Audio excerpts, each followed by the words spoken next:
Itia. Mire mi sonrisa, al fin viernes. Qué grande, qué grande, Viernes. Itia, qué bien se la ve. Qué buen libro que tiene, ¿eh? Sí, quería comentar, recomendarlo a los compañeros y a las compañeras. Es un libro que ha escrito Jorge Sacanini y me parece que es muy importante. Y está con nosotros acá porque no se olvide que es lo va a radio. comentar, sí. Es radio, es radio. Algunos lo ven por esto, pero se llama Antes de la arroba.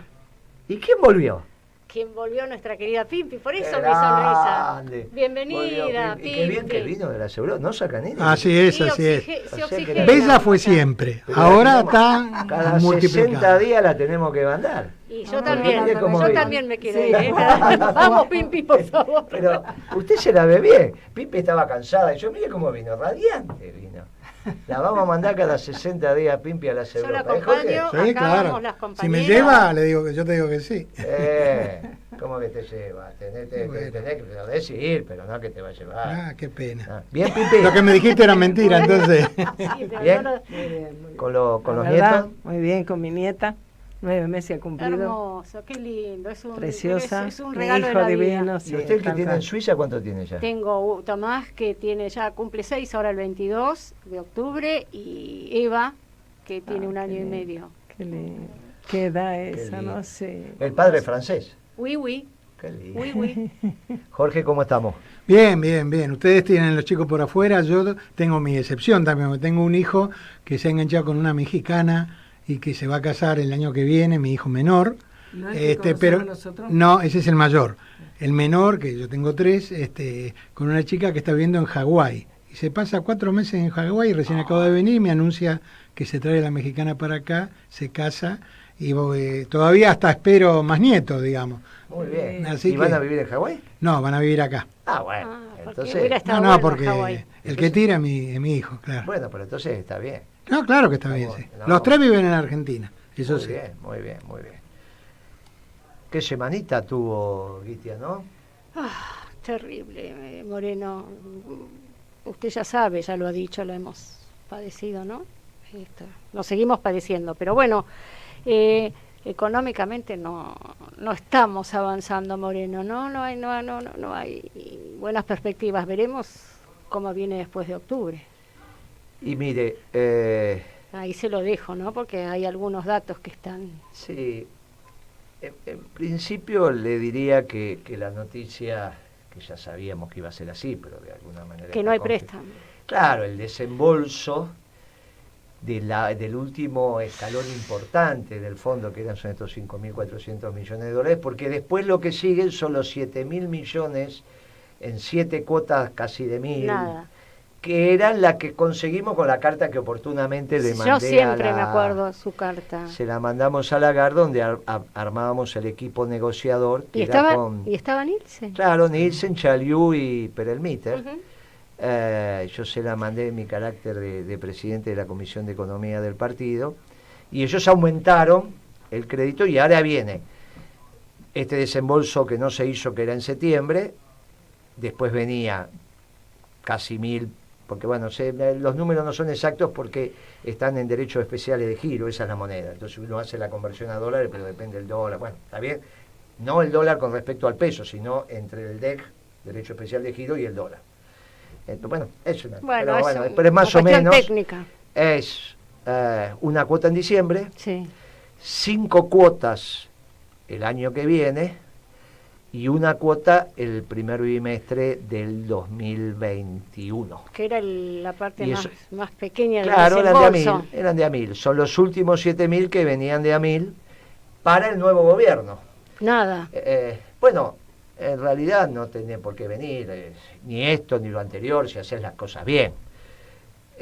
Ahora, al no venir estos 5.400 millones, se genera una situación delicada, porque está claro que no les alcanza ni en pesos ni en dólares.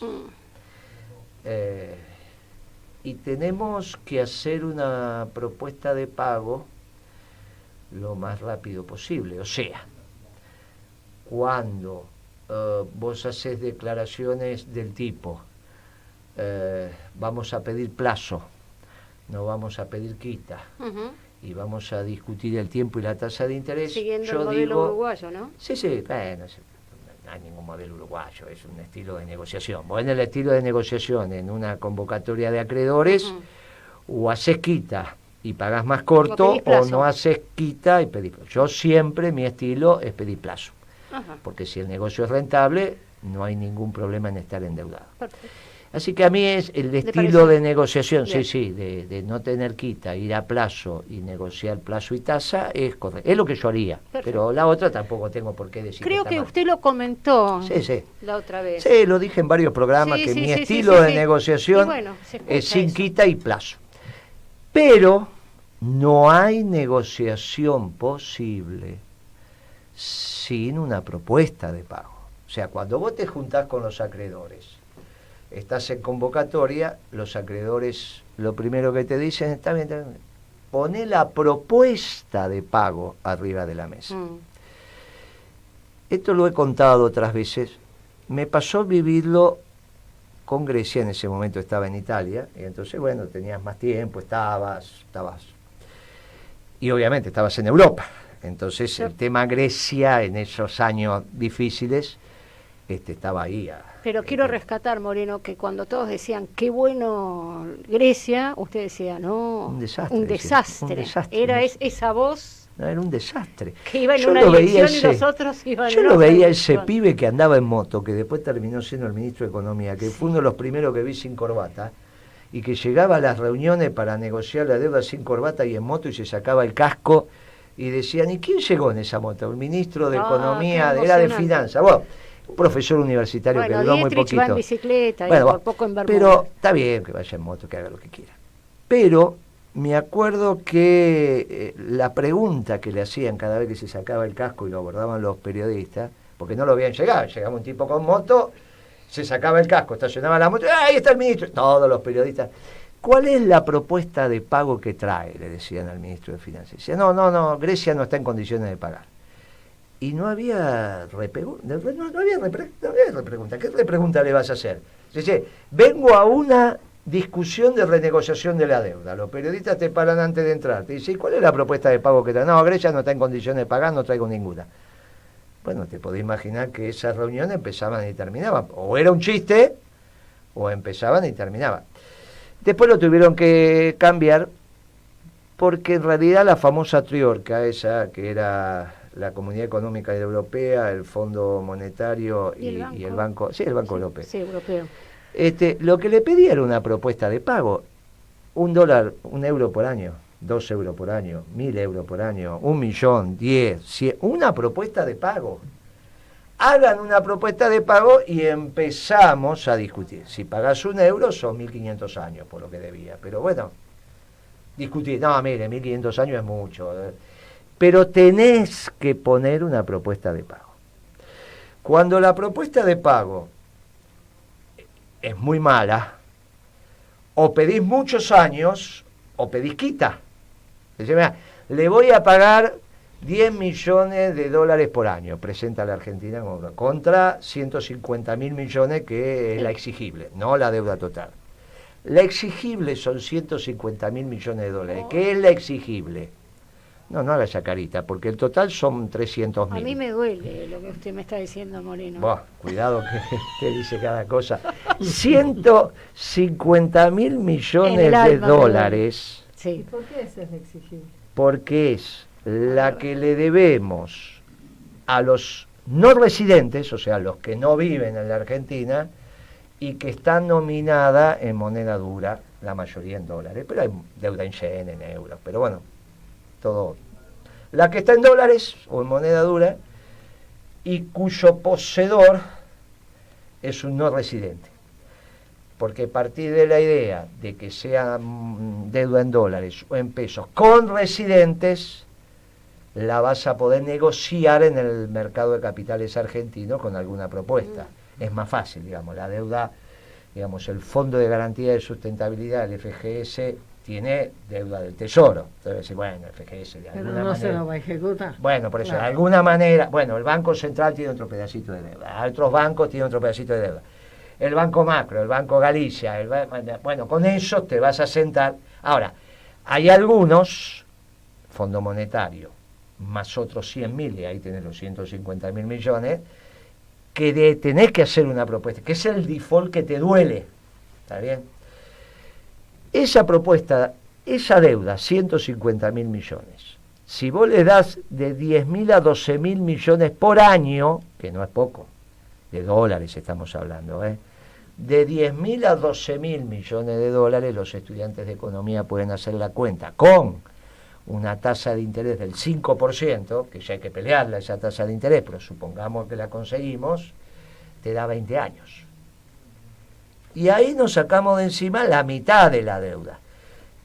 Pero tenés que tener una propuesta de pago. Si vos obviamente en vez de 12.000 decís voy a pagar 25.000, obviamente, pero hay que generar 25.000 millones de excedente fiscal para pagar esa deuda. Para poder pagar, claro, tenés que poner. Mientras tanto, tiene que funcionar. Y el la excedente macroeconomía fiscal tendría y que tenés tener que una- generar los dólares. un cierto equilibrio. Bueno, esa propuesta de pago, aunque después se flexibilice porque una vez que se te hablan los mercados podés hacer un revolving, bueno, pero en principio la propuesta de pago es la propuesta de pago.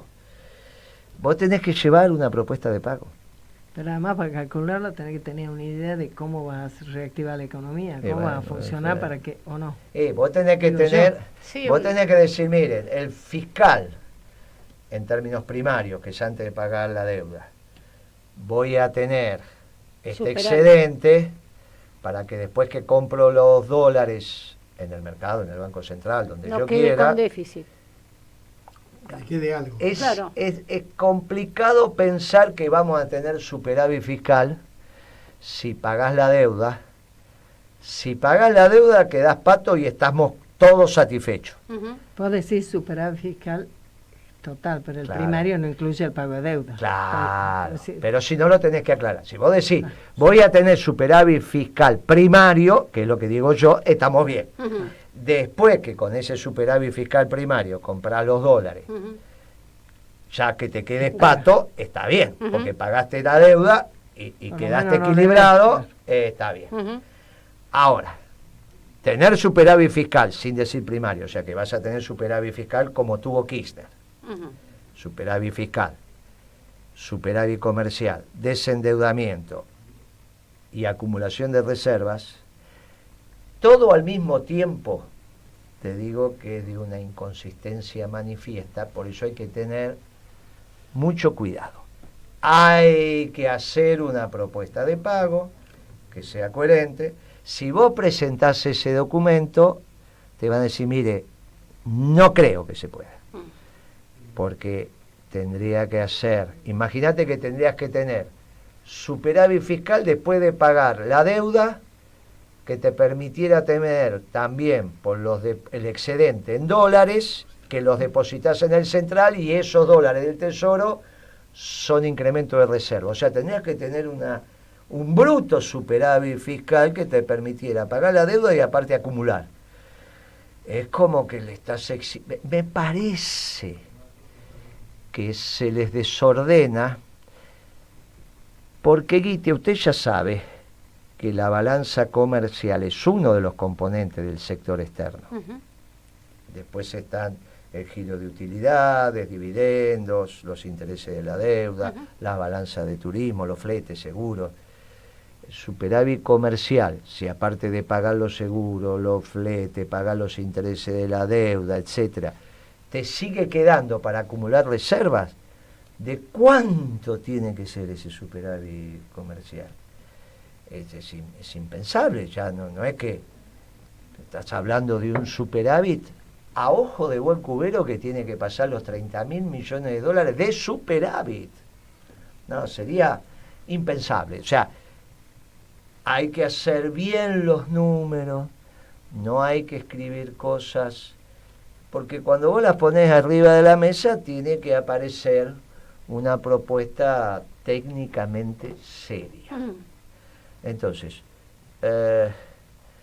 ordenemos, no estoy diciendo de dónde lo vas a recaudar, yo digo que hay que recaudarlo de la pampa húmeda, que Sí, es en sí. el único lugar,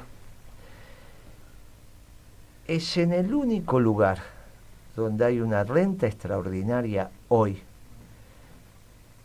que puede aportar entre otras cosas, para hacer una propuesta de pago. Hoy salió el artículo en BAE.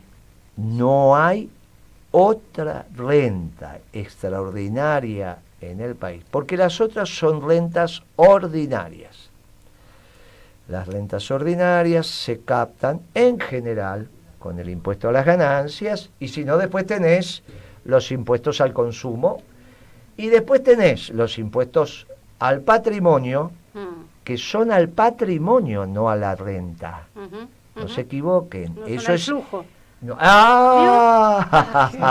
tomá mate. ¿Vio? Los impuestos en general tienen que ser al flujo, no al stock. Porque si ese stock no genera ganancias, finalmente Sí, claro. ese stock, claro, el impuesto va sobre ese stock y desaparece el stock. Y como básicamente el Estado genera un flujo de ingresos para gastarlo, entonces algo no cierra. Por eso no es tan común los impuestos sobre la renta, que se considere a la renta como stock. Por eso se dice no a los bienes personales, porque son... No, la renta vos la captás con el impuesto a la ganancia.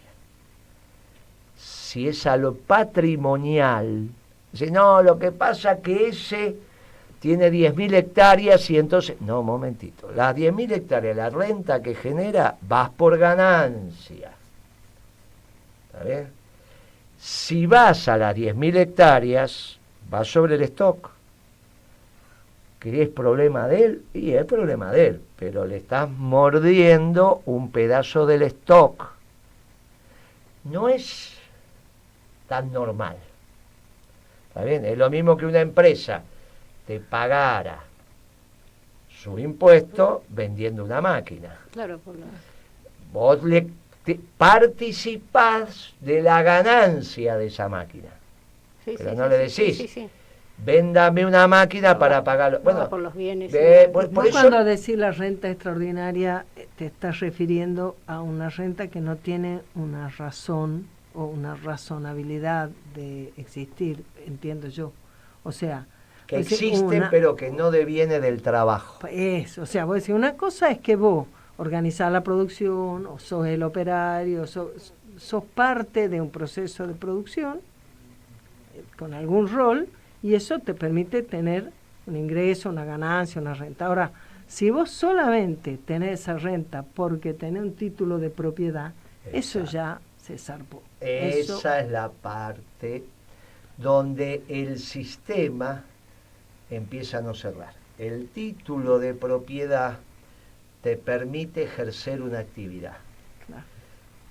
Debería sobre ser así. todo Rentar la tierra. sobre todo en el campo. Porque Producir. si vos tenés un Para local, la renta es para si la vos producción. tenés un local en un lugar determinado que es beneficioso con respecto a otro lugar, por ejemplo un local en Florida y Corrientes, contra un local en Lugano, o qué sé yo, en alguna zona del Gran Buenos Aires, vos tenés derecho a tener una renta diferencial, pero porque ahí aparece lo que se llama renta urbana. Y ese local deviene del trabajo humano. Alguien hizo ese local, esa construcción. La tierra es la tierra, producida por Dios. ¿Se acepta que tenga una retribución el título de propiedad? Sí, pero pequeña. Lo que te permite es trabajar de productor en tu tierra. El problema es que vos la alquiles en un nivel tal que el precio que sale del producido de la tierra no solo retribuye al productor, sino al dueño de la tierra en un quantum elevado, producto de que ese quantum elevado que vos te llevás, y de ahí viene el nombre de oligarca, de los que vivían sin trabajar y de renta, es que el producido de esa tierra, que en general es comida, está caro. Porque generás dos historias. Lo que uno se lleva de alquiler, generás hambre en la otra punta. Porque el alimento está muy caro. Vos todo eso lo tenés que ordenar. Por eso las retenciones son tan importantes. ¿Qué hacen las retenciones? muerden la renta extraordinaria, no la renta ordinaria, porque la renta ordinaria va por impuesto a las ganancias. Por eso no es para todo, es la pampa húmeda. Ahora, es tan extraordinaria la renta extraordinaria de la pampa húmeda que te permitiría hacer una propuesta de pago. Porque estás en condiciones de sacar, con el vaivén de los precios internacionales, entre 10 y 12 mil millones de dólares por año. Que es lo que le dijimos en la Sociedad Rural cuando presentamos el libro. La deuda la hace un oligarca. La van a pagar los oligarcas. Párenlo. ¿Y cómo? Y con esto. Pero hay que decirlo. Ajá. Y esto... Hay que hacerlo. Claro, hay que decirlo. Y se supone que hay que hacerlo. Y con eso sí vas y pones una propuesta de pago. Ahora, suponer que vas a hacer una propuesta de pago de tiempo. Más tiempo, de tal manera que la cuota que tenés que pagar es menor. Y no decís cómo vas a generar los ingresos, es complicado. Y todo al mismo tiempo es muy complicado también. Y eso es lo que está reclamando, entre otros, el Fondo Monetario. Yo te digo, Guitia, ni se les ocurra que entremos en default con el Fondo Monetario. Porque ahí, después de un tiempo, te vienen las sanciones. O sea, una vez, primero estás en cesación de pago. Todavía no estamos en nada porque todavía no venció ninguna. Por ahora estamos en incumplimiento de contrato. Pero después te va a venir la cesación de pago. Y después te va a venir que te digan, bueno, viejo, haga una propuesta de pago, ¿no? Bueno, entonces va el default. Y después vienen las sanciones. Todo eso es un año, ¿eh? No es que todo eso es un año. Pero cuando te vengan las sanciones, te lo quiero contar. Y esto aprovecho también para decir, miren, muchachos, tengamos cuidado con Vaca Muerta. Tengamos cuidado con Vaca Muerta. No sea cuestión que Vaca Muerta no es lo que dicen que es. Piensen que quizás lo que es Vaca Muerta no es a este nivel de precio del barril de petróleo en el mundo y del 1.000.000 de metros cúbicos de gas. Quizás no sea. Tengamos cuidado, no sea cuestión que apostamos a un negocio que después no es lo que dicen que es. Yo me tocó discutir esto con Galucho, ya lo conté. Él me decía que era rentable a $100 el barril de petróleo y resulta que llegó a costar 30. Cuidado con esto, hagamos bien los números, convoquemos a los expertos de verdad. Lógico que las empresas tienen sus expertos, pero convoquemos a los expertos de verdad y después decidamos si esa energía es para exportar o esa energía es muy cerquita de los costos de exploración y explotación para darle rentabilidad a nuestra industria. Sí, sí, sí. Y que nuestras familias recuperen algo de poder adquisitivo, no solo con la comida, sino también con la energía. Que bueno, que algo que en invierno puedan prender la calefacción, aunque sea 2 o 3 horas por día. Sí. No digo como cuando fue nuestro gobierno todo el día, bueno, pues supongamos que era exagerado. Supongamos, yo no lo creo. Yo no diría eso. Bueno, por eso. Pero supongamos que no podemos llegar a que ese fue otro momento. Bueno, pero al menos que en invierno 2 o 3 horas, 4 horas te tengas prendida, ¿está bien? Que hacer un huevo duro no pienses que te sale más caro el gas que el huevo, ¿está bien? Que hacen esa cuenta la gente, ¿no? Hervimos todos los huevos juntos porque si lo hiervo uno por día, lo que gasto de gas, no, ¿está bien? Mira cómo me mira Guiti. Bueno, no, se hacen esas cuentas. Sí, directamente ¿no? han cortado el servicio de gas en muchos domicilios, ¿no? Digamos, entonces, cuidado con esos negocios mágicos que después no son los que dicen que son. Entonces, y que después nadie se hace responsable de las consecuencias o de buscar las soluciones, como si pasara. Bueno, ocurrió un hecho atmosférico. Sí, claro, fue lo que dijo Machinea. ¿Por qué fracasó el gobierno de la Rúa? Y tuvimos mala suerte. Sí, la soja no subió. Justo le subió después a Dualde y a Cristina. Eso dijo. Tuvimos mala suerte. Fracasamos porque la soja no Y subió de dependemos de la precio. contingencia. No subió de precio. Qué bárbaro, ¿no? Claro. Fantástico. Entonces, como no se pueden hacer cargo de su barbaridad y de sus errores, tampoco pueden pensar en ninguna solución. Ahora, yo no sé, capaz que es una barbaridad si digo, pero si el Fondo Monetario le adelanta un desembolso al gobierno para que siga despilfarrando, ¿cuál es la ventaja? No, para claro. Ninguna. Argentina? Por eso, ya en el momento que el O gobierno... sea, bastante soga le han dado Claro, para que los tipos hagan esta vergüenza. Es- Cuando le autorizaron a vender las reservas el 29 de abril de este año, que le dijeron, bueno, puede usar parte de las reservas para calmar el mercado, previo a eso, en septiembre del año anterior, el 18, habían firmado una estricta política monetaria de emisión cero, de incremento cero de la base monetaria.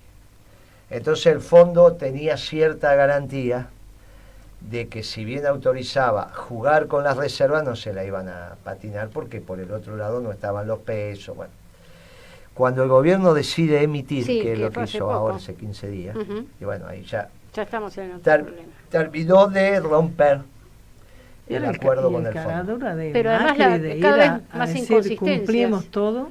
Claro, cumplieron para atrás y para adelante están Dejaron de totalmente... cumplir. Bueno, Bueno, esa es ahora, la palabra de Macri, ¿no? ahora, Además, tenemos que hacer una propuesta de pago seria, posible, cualquiera sea ella.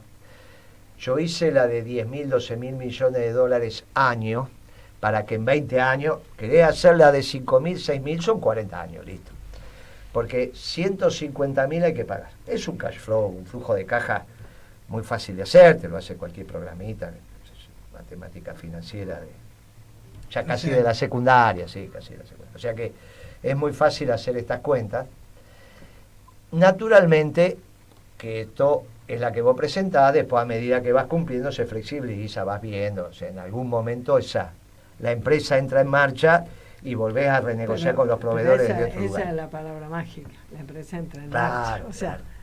vos podés hacer, porque tenés una idea de cómo vas a manejar el asunto, hacer una propuesta de pago que se podrá después reformularse, etcétera. Pero vos cuando lo haces, tenés algo en mente de cómo vas a encaminar la cosa. Y si vos querés pagar tu deuda, seas un país, o seas una empresa, o seas una familia, tenés que tener a la vista de cómo va a caminar tu economía, cómo vos vas a poder conseguir, genuinamente conseguir tener los recursos para eso, ¿o no? Ujú. Exactamente. Virtuosa, que sea Por virtuosa. eso le digo, miren, ordenen el esquema de tal manera que sea consistente, porque sobre esa base es que nosotros tenemos que hacer la propuesta de pago. Y tiene que ser lo más rápido posible para que tus interlocutores, sean en el ámbito que sean, que en general tanto el movimiento obrero como la patronal, los empresarios saben hacer números, si algo saben de hacer números, cierren los números de esta macroeconomía que tenemos que, o que tienen que administrar. Lo que no pueden dejar es números que no cierren. Tiene en el modelo, después hay que ponerlo en acción, pero tienen que cerrar los números. No podés generar inconsistencias endógenas en el modelo porque enseguida saltan. Enseguida aparecen, que fue lo que le pasó a Macri. Y sí, desde el vamos le pasó. Cuando nosotros decía, estábamos en otra radio cuando empezamos a hablar de las Sí, inconsistencias, del modelo. tal es así que lo terminamos llamando experimento. En el caso de Macri, para mí, las inconsistencias provienen de que colisiona su proyecto de país, que es un país para oligarcas, y su necesidad de volver a ganar elecciones. O sea, de no perder, Sí. de no, digamos, de tener algún control sobre el movimiento en la calle y de estar en condiciones de mantener, fíjate que estaba mandándolo el tema con el precio de la comida y después con las tarifas, estaba mandando a la gente a una situación tremenda. Entonces, se mandaba con políticas que le permitieran disimular esa situación, me parece. Y creo que ahí la inconsistencia que se traduce en términos, digamos, económicos o técnicamente se puede hablar de inconsistencia, pero que conceptualmente la inconsistencia proviene de que no se puede ganar elecciones con un proyecto oligárquico. No se puede conquistar la voluntad popular diciéndole la verdad a las personas, decir, pero necesitamos que 3 de cada 10 estén afuera. Vamos a hacer un país injusto, pero para 7 de cada 10. A los otros ni los vamos a mirar. Así no se puede ganar elecciones. No, pero el tema, si lo pudieran sostener, de última, lo que decía Guillermo y que me parece muy interesante, es que cada pueblo tolera un margen de exclusión, por decirlo de alguna manera. El tema es que ni siquiera eso pudieron garantizar. No pudieron garantizar ningún tipo de estabilidad por el nivel de inconsistencia que tenía su propuesta desde el punto de vista económico. Ahora, lo que pasa también es que cuando uno habla del modelo de producción que vamos a plantear, también nos estamos enfrentando a un escenario global en donde las características del modelo global de producción y de consumo y de transformación están en una crisis supina. Entonces ahí entra otra discusión que, digamos, no hay que dejarla de lado, que es los nuevos vendedores de éxitos productivos. Es decir, ahora surge una nueva camada planteando que esta va a cambiar, pero está cambiando para bien porque aparecen variables que van a hacer que todo el mundo tenga una capacidad, si se capacita y si cambia los conocimientos, tenga una sociedad distinta. Y en ese sentido me parece que hay una discusión que hay que discernir no solo lo que se está mirando hacia atrás, sino esencialmente dónde nos paramos para poder separar la paja del trigo de los cantos de sirena y de los escenarios que plantean otros que se diferencian mucho de lo que la realidad puede plantear, ¿no? Mirá que tan importante lo que decís, Jorge, que sorprendió a nosotros gratamente, a otros fue un masazo el discurso de Trump. Porque el discurso de Trump en las Naciones Unidas dice, se terminó la globalización. Es la hora de los patriotas, sí, que quieren a su pueblo, y ese es el correcto líder. Plantea el tema del amor al pueblo, plantea el tema del fin de la globalización y planteó el tema de los patriotas, caracterizándolo en la defensa del interés nacional y el amor a su pueblo.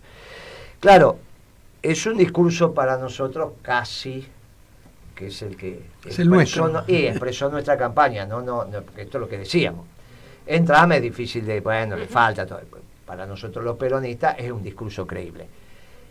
Desde lo verbal, es un discurso tremendamente importante para Trump. E impensable hace 2 años en el presidente de los Estados Unidos. No digo de él, digo de lo instalado, ¿no? En Estados Unidos pasó lo siguiente macroeconómicamente.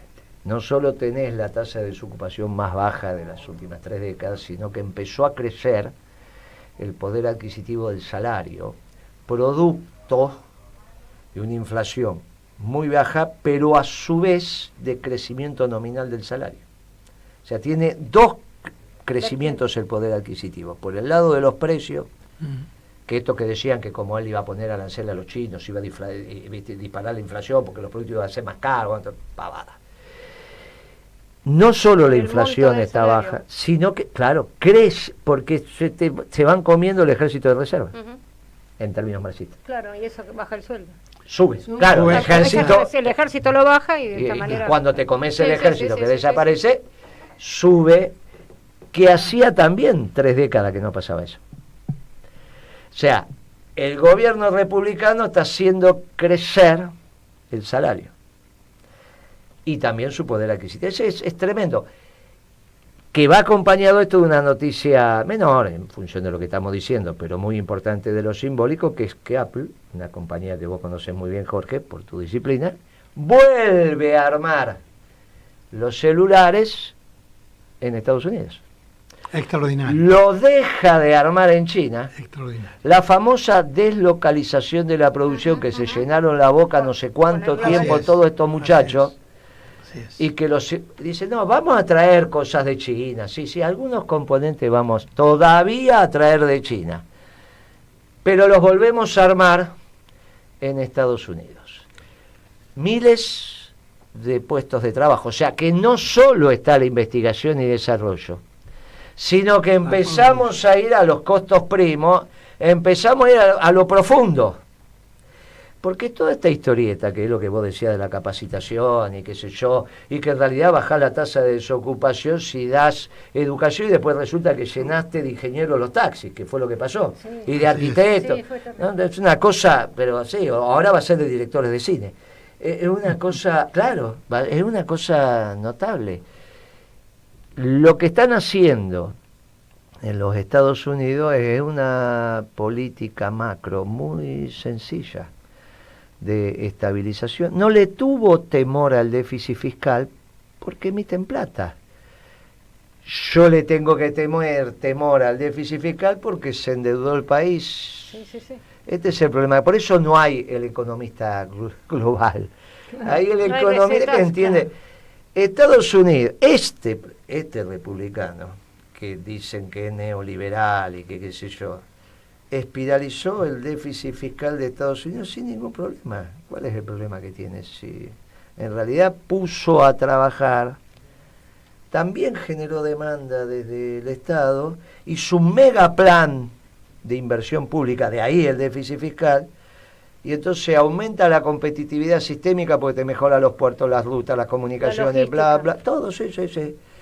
Te controla el mercado con una visión muy particular, que es bajar el impuesto a las ganancias de las empresas, porque dice que es preferible que la plata la tengan las empresas y no el Estado, porque total el Estado se endeuda. ¿Y cuál es el problema para Estados Unidos de ese esquema? Se endeuda en su moneda. Claro. Y los bonos que hace se los compran los chinos. ¿Y cuál es el problema? Tienen unos bonos ahí, ¿cuál es Bueno, el problema? pero es lo que dicen, cuidado porque China tiene atados de pies y manos a Estados Unidos. Yo he Por escuchado, unos papelitos de yo he color. escuchado Claro. muchos comentarios Qué diciendo de que imbéciles, qué imbéciles. ¿Desde cuándo un país? Van a ser avioncitos y se Pero lo van a escúchame, traer así. Estados que Unidos lo tiene atados de pies y manos. Guarda sí, con claro, los chinos. a ver si le vende los Guarda. papelitos y qué hace. Pero es una tontería. Son unas Pero tonterías ojo, que lo dicen pocas mucho, veces. ¿no? Sí, No, claro. lo escuché poco eso. No, claro que no lo escuchan. No, claro que no. Porque no terminan de entender cómo funciona esto de verdad. Sobre lo que vos planteaste, hay Miren, un- muchacho, y con esto te... Ojo que el Frepaso fracasó. eso. Fue un gobierno fallido. Ujú. Y los economistas del Frepaso hicieron el programa económico junto con los radicales de la Alianza. Fracasó el gobierno del Frepaso. No se pueden repetir las políticas del Frepaso. Ujú. No se equivoquen. No fue un gobierno exitoso el del Frepaso. Se equivocaron. A buen entendedor, pocas palabras con lo que estamos diciendo. ¿Ibas a decir, Jorge? No, era un tema que tiene que ver con lo que vos dijiste antes, el tema de la capacitación. Sí. La capacitación no se hace para después ir a buscar si se puede trabajar, sino al revés. Como todas las cosas de la vida y como es el crecimiento, quien determina la capacitación es la demanda. Es decir, cuando nosotros tuvimos la Universidad Obrera en los años 50 y algo, era porque había una necesidad creada desde el desarrollo para permitir que los trabajadores y los capataces tuvieran más conocimiento para dar respuesta a una demanda que ya existía, que era producto de una decisión política y económica. Entonces, capacitar es un engaño si el capacitar no es el producto de un modelo que demanda, y en esto hay muchos que hablan desde hace muchos años sobre el maná, que significa que la gente cambie sus conocimientos sin ver, y hablan de sociedades de conocimiento, además, sí. sin ver que en realidad lo primero que hay que hacer es generar la realidad que demande eso para permitir que no pase lo que pasó hasta ahora y que ahora Trump no hace, que la inteligencia que en la Argentina pagamos entre todos termina siendo tributario para los negocios que hacen otros fuera del país, ¿no? Esto es respetar con precisión las causalidades y por eso el aparato educativo, el conjunto del aparato educativo en sus distintas formaciones tienen que estar directamente relacionadas al modelo de desarrollo permanente y sustentable. Y el aporte original de este nivel de la intelectualidad del peronismo es desarrollar un concepto que es el de tecnología conveniente. Claro. Que vos y algunos de tus amigos mayores que vos, alguna vez tuve el honor de conocerlo, lo desarrollaron allá hace algunas décadas atrás, confrontando, no confrontando, pero completando, pero confrontando en el fondo con el triángulo, el famoso triángulo de Sábato, que yo veo algunas presentaciones de algunos compañeros que hablan de tecnología que en vez de hablar de los correctos puntos de intersección para una tecnología correcta para mi patria, donde no solo es el Estado, el complejo científico tecnológico y los empresarios, que es el triángulo de Sábato, me falta el movimiento obrero, me faltan los demandantes de tecnología, claro, y me falta el sexto. El sexto son los técnicos. Ahí está. Porque en realidad diferencia, Jorge, entre los que son los científicos y los que son los técnicos. Y la propuesta... No, claro, pero es un tema cultural. El técnico que es el que genera su conocimiento haciendo una simbiosis con el trabajo y su propia experiencia. El sistema científico tiene su propia lógica y en la Argentina, por toda la historia, es muy largo de decirlo hoy, pero por toda la historia, corren en paralelo a la realidad, corren en paralelo y siempre hay una visión de vamos a dar las soluciones. Entonces, en esa... La articulación, la bisagra entre el conocimiento científico y la realidad y la demanda son esos técnicos, esos muchachos que trabajan, estudian, trabajan, entienden lo que hay en la universidad. Bueno, yo estuve muchos años en la Universidad Tecnológica Nacional y los veo, mi hijo es egresado de ahí. Son muchachos que tienen una pata en el conocimiento y otra pata en el trabajo concreto. Esos son los técnicos. De la obrera, de la tecnológica. Los técnicos que surgen de la tecnológica, digamos. Sí, está clarísimo. Pero a veces, en vez de incorporar estos conceptos que son profundos en nuestra doctrina, todavía estamos repitiendo, con respeto lo digo, pero desarrollos conceptuales que no vienen desde nuestra doctrina, sino exógenas a nuestra doctrina, que es el triángulo de Sábato. Pero como queda lindo repetirlo, queda divertido. Cuando hablamos del conocimiento, estamos hablando de esto. El peronismo ha desarrollado categorías conceptuales superiores a los que en general uno escucha en los discursos, incluso de personal calificado o que está en términos de cuadro político, en nuestro espacio, en nuestras esferas. Y uno te dice, mirá, en esto que vos estás planteando, te falta el movimiento obrero. Si es una participación en el núcleo duro del peronismo, en una plataforma y en una política, no puede. Es elemental que para un peronista, no para un muchacho del frepaso, menos para un radical, pero para el peronismo es obvio que va a aparecer el movimiento obrero organizado como un elemento clave en el desarrollo de la tecnología conveniente, que es lo que nosotros necesitamos desarrollar en nuestro aparato productivo.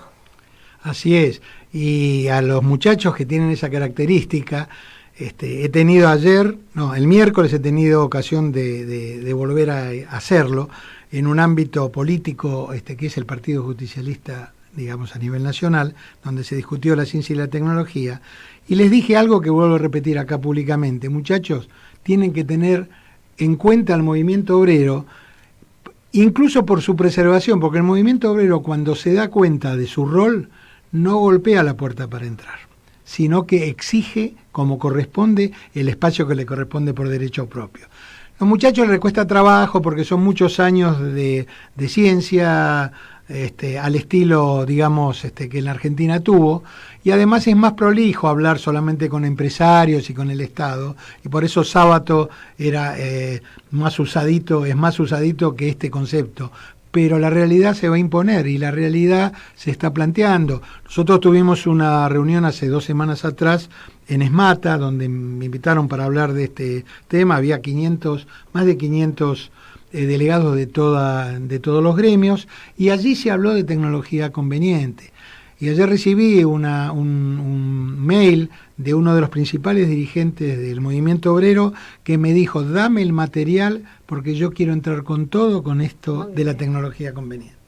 Y ustedes saben que cuando el movimiento obrero incorpora un concepto, digamos, a su propia lógica, genera una convergencia que es muy difícil solamente rebatirla desde el pensamiento, porque ellos son pensamiento y acción en mucho de lo que se hace. Como tiene que ser la vida, ¿no? Como tiene que ser la vida. Es que muchas de estas cosas las reflexionamos durante las campañas. Eran construcciones que se hacían desde el conjunto. No es que los compañeros no saben todo. Esto lo fuimos aprendiendo a medida que nuestros equipos técnicos se fueron juntando y, claro, empezaron en cada una de las áreas que nosotros fuimos desarrollando. En realidad fuimos construyendo elementos ordenadores desde lo teórico para ordenar la acción, desde nuestra doctrina, que surgen de nuestra doctrina, pero que cuando enfrentamos los debates claramente son superadores. Y a veces uno lo que ve es que lo que están haciendo es un recorte y pegue sin tener profundidad analítica. En estos temas, bueno, pues, en el tema que mencioné antes, hay que tener profundidad analítica porque hay que hacer una propuesta de pago.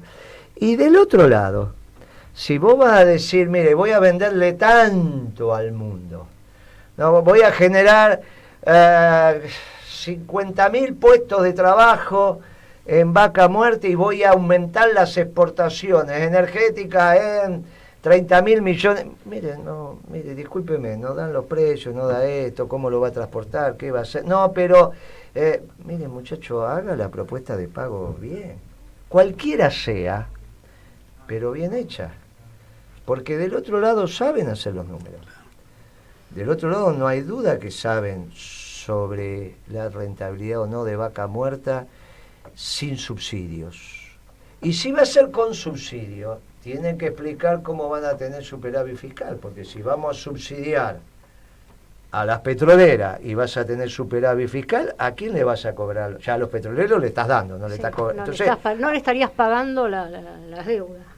Hay algo que no va, o sea, si vas a tener superávit fiscal y le vas a dar subsidio a las petroleras, alguien va a tener que poner para tener superávit fiscal y encima darle los subsidios a la petrolera y que te quede superávit. Bueno, hay que hacer los números bien hechos, porque cuando llegue el momento de decir cómo vas a pagar la deuda, del otro lado te cuentan las costillas. Y no es que le faltan números, porque en realidad el fondo tiene todos los números, ¿no? Para eso manda a sus técnicos acá y vos no se lo podés ocultar. Se juntan con el Banco Central, se junta con el Ministerio de Economía, y ahí están todos los números de la Argentina, lo monetario y lo real. Así que no, los números los tienen. Tampoco son tan difíciles. En el detalle final te pueden faltar, pero si no, los números de la Argentina están. En orden de magnitud los números están. ¿Está bien? Yo digo, tenemos que ahorrar 150.000 millones de dólares de deuda, que la mitad de la deuda en manos extranjeros. Bueno, no, me dice, va a ser 147.500. Bueno, está bien.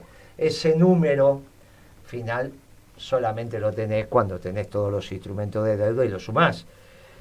Hoy tenés el orden de magnitud. pero el orden de magnitud está por ahí. Y en esto nuestras propuestas tienen que ser, como país lo estoy diciendo, Clara, porque insisto que lo que empieza mal termina peor, no es solo para Macri, Por eso tenemos que ser muy prudentes, muy serios, tener las cosas, los que lo hagan, no, yo, no me mire con esa carita, ¿viste? Porque no, yo no voy a estar, usted ya sabe que yo no voy a estar. Sí, pues yo no voy a estar, ya dije que yo no voy a estar, no tenemos, no, pero eso no significa que no recomiendo que la cosa sea de una seriedad y una envergadura. Y responsabilidad histórica y política. Si uno, claro. Si uno tiene, siempre va a hacer lo que tiene que hacer y la doctrina dice que primero la patria. No digo, y termino siempre diciendo parecido, no está en discusión lo que vamos a votar. ¿O está en discusión, Jorge, lo que vamos a votar? ¿Pimpi, está en discusión? No, lo que vamos a votar, ¿usted tiene duda que va a votar? No, bien. No tengo para nada. No, o sea que ninguno tiene duda de lo que va a votar. En todo caso, lo que estamos discutiendo son los planes, programas y proyectos, porque no podemos entrar en default con los organismos multilaterales de crédito. Y no pueden hacer la tontería que hicieron esta semana, porque siguen jugando a la bolsa. Le voy a contar algo que pasó, Itia, que por ahí a usted se le escapó en esta semana. ¿Vio que existe el dólar futuro? ¿Se acuerda del dólar futuro? Sí. En Argentina participa en el mercado del dólar futuro, participa el Banco Central, participó en nuestro gobierno, participa en Kicillof y Cristina y algunos más, Vanoli tienen una causa. Claro. Tienen.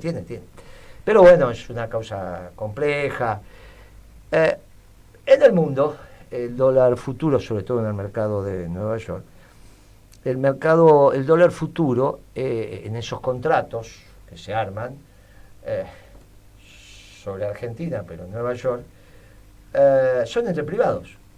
Con lo cual, un privado gana y otro privado pierde. Con lo cual, es el negocio, uno gana y otro pierde. Forma parte del riesgo empresario, así que no hay ningún inconveniente. Lo que pasa es que le voy a contar cómo es esto del dólar futuro. No es que si yo le compro a usted me vende dólares a fin de año a 100 pesos por dólar. Y yo le digo, sí, compro porque me parece que va a estar más.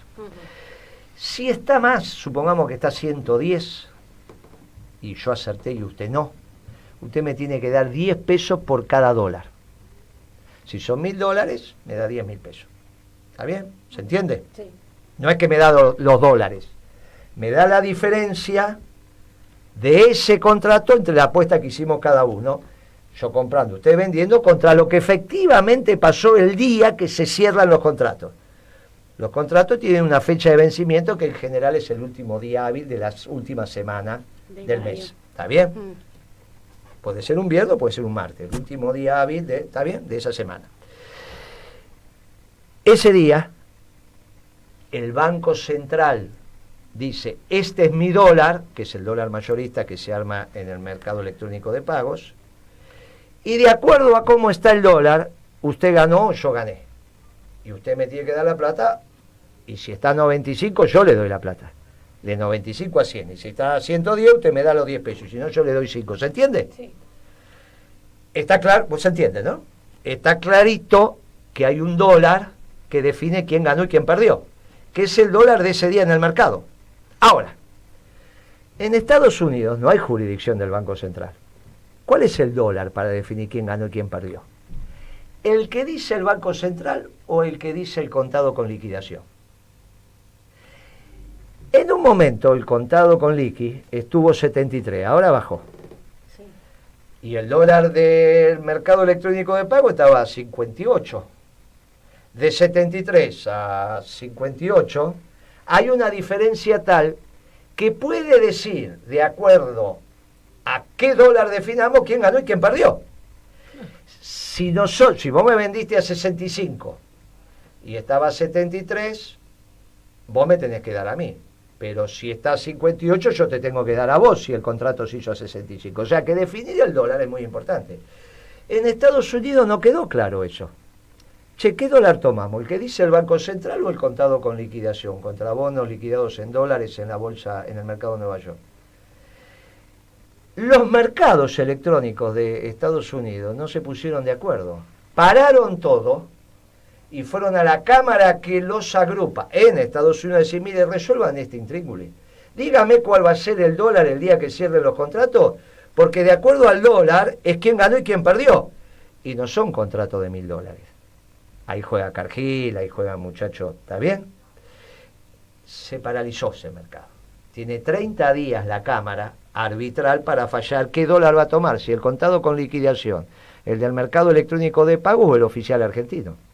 Cuando no hay diferencia, y todos son iguales, no hay problema.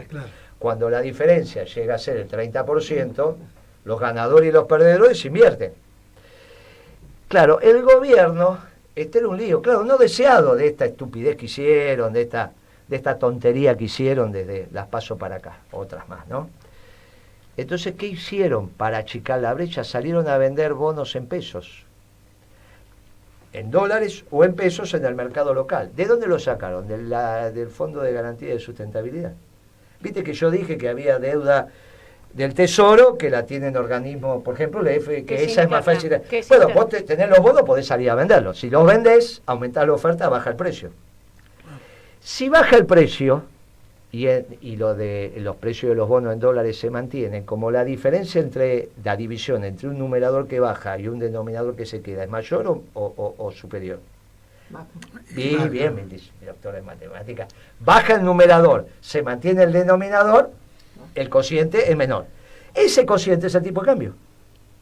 Por eso bajó. Por eso bajó. Vendieron bonos. Hicieron amigos vender bonos, o vendió el FJ, o los que tenían el Fondo de Garantía de Sustentabilidad, FGS, o los bancos que también tienen tenencia, que dicen, che, vendan. Claro, baja el precio. Por eso, en algún momento también subía el riesgo país, o, como se mide con los bonos en dólares, se mantuvo quieto. Pero en pesos, los bonos bajaban. Por esa cuentita. Pero están vendiendo los bonos Baratielli. Bueno, otra manera de timbiar, bueno, otra manera claro de rifar lo que tenemos. Y es que, ¿sabe qué pasa? Están en un tema donde si resuelven algo, embarran, otro, claro. Porque ya, ahora... ¿Pero qué sería? No hay ni siquiera mal menor acá. Y bueno, esto es el tema que... Esta barrabasada la hicieron esta semana, por eso se achicó la brecha. Por eso se achicó la brecha entre el oficial, entre comillas, y lo que pasa... Esto es lo que pasó. Claro, esto es un mercado para expertos, esto en el precio del pan, en todo eso, ya los precios se no hicieron... se va a ver reflejado. No, ya los precios se hicieron, Ya algunos está. productos a Se 65 y otros a 70. Bueno, no es que... Pero hicieron este mamarracho porque el problema es que las cerealeras, las exportaciones que ya entregaron la mercadería y todavía no cobraron, ese dólar lo querían tener en cobertura en el mercado de Nueva York, que es en el único lugar donde a Cargill le pueden hacer un contrato de cobertura. Si no entra en el mercado acá y barre con todo. Porque Cargill no es que vende 10 millones de dólares, ¿está claro? Entonces va a un mercado donde dice, bueno, acá... Y ahora tienen que decidir si ganó o perdió. Y el mercado dice, bueno, mire, vamos a un comité arbitral que me diga... Y hay que ver, claro, el gobierno dice, bueno, entonces hagamos esto para que esa brecha desaparezca y venga para aquí. Y entonces, no, aparezca de vuelta ese mercado futuro en Estados Unidos, porque ahora está paralizado. Porque no sabemos cuál es el dólar de arbitraje, el que hace ganar o perder a cada uno. Sin pizarrón es difícil, no íbamos a traer un pizarrón, pero yo creo que por las caras que creo que se entendió. Sí, se entendió. Esto pasó en su ausencia, pasaron un montón de cosas más, Pimpi, ¿no? Pero no se puede. No me puedo ir, se fue y se armó un lío que arman en el acá. mercado futuro en Nueva York, entre el contado con liqui y el no se va. Pero escúchame, no le erran una, hermano. No siempre es contra el pueblo, siempre es contra la patria, siempre es contra el patrimonio nacional, siempre es contra la soberanía. No le erran. No le erran una y así va. Ahora, son un mamarracho, pero nunca ni por error una para el pueblo. No. Pero cuando cambie esto y demos vuelta a la página, estas cosas hay que solucionarlas también. Por supuesto. No es que no se Por pueden su- solucionar. Es que lo que es ridículo es pensar que todo esto no tenga consecuencias. Todo esto tiene. ¿Con quién hicimos el programa, Guitia? Con Julia Mendoza, con Emiliano Villa, con Fernando Molgaray, con Flor Moreno y con Gabriela, nuestra operadora top. ¿La rumana Gracias. es? Sí, Qué grande, Sí. está la rumana. sí. Y Gabriela. en cualquier momento usted se va para allá. Tengo ganas. Tiene ganas de irse a Rumania. No, tengo ganas de irme a ver a mi hija a Rumania, sí. El otro día fui a llevar a una amiga que se iba a presentar su libro de poesías, Baranchuk, usted la conoce, Sí, claro. a Europa, y la llevé al aeropuerto y Casi subía. casi subo, casi la dejo a ella y Te vas vos. sí. Gracias, Jorge, por venir. Gracias a vos. Gracias, Pipi. Sabemos el esfuerzo Un gusto, que hiciste un y gusto. para nosotros es un gusto tenerte en el programa y siempre clarificás y tus aportes son sustantivos. Gracias, Jorge, también. Y bueno, y Lidia. decimos, sonríe que mañana será peor. Porque siempre que, mientras esté Macri, mañana va a ser peor que hoy. Efectivamente. No hay ningún. Sabe que me llamó Mauro Vial y me dijo, al final Lo tenías, escuché, tenías razón, lo escuché, al le dio final la tenías razón, lo razón, escuché, lo le escuché. sacaron la comida de, De la boca a boca, la qué gente. bestias que Sí, son. lo dijo desde el Muy primer bien. momento. Nos vemos el viernes que Nos viene, vemos Guitia. hasta el próximo viernes. Gracias, Jorge. Gracias, por compañero. Hasta acompañarnos. la próxima. Pimpilla desde la Chao. casa. En Caput Norberto Galazo. pasan cosas.